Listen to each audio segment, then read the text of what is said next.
एक प्रेमी की अधूरी कहानी।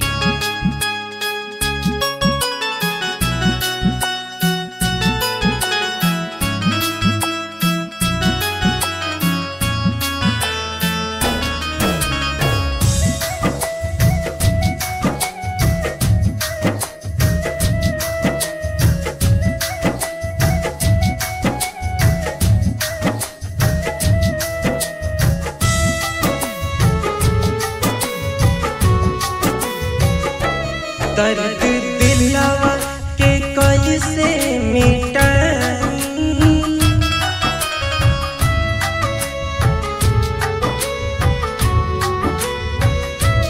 दर्द दिलवा के कैसे मिटाई, दर्द दिलवा के कैसे मिटाई।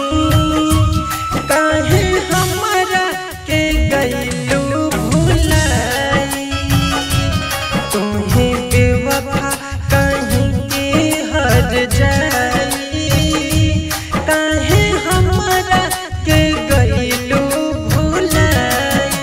पूछते थे खबर जो परिंदों से मेरी, पूछते थे खबर जो परिंदों से मेरी, सामने से प्राण वही लेने लगे हैं।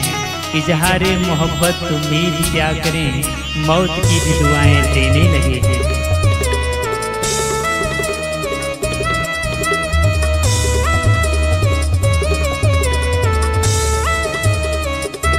ना भूला पाइब संगवा में खाइल कसम, याद रखब ये रहनी तुमके साथ जन्म।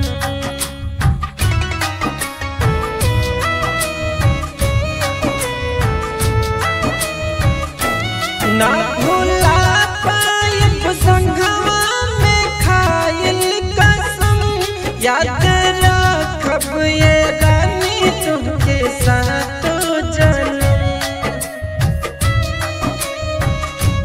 दिहलू जियते जी हमके मुआई, दिहलू जियते जी हमके मुआई।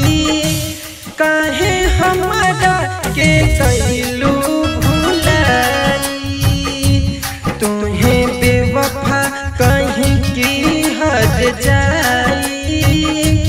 काहे हमारा के गइलू भुलाई। वो जो खाते थे कसम सुबह शाम मेरे नाम की, वो जो खाते थे कसम सुबह शाम मेरे नाम की, आज हंसते हैं वही देख हालत इस श्याम की।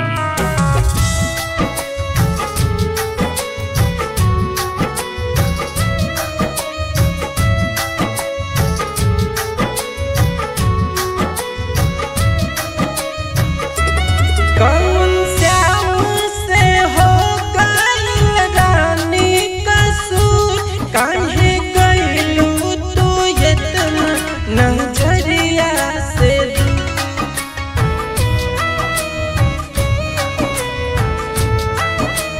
कौन श्याम से हो गइल रानी कसूर, काहे गइलू तू इतना नजरिया से दूर।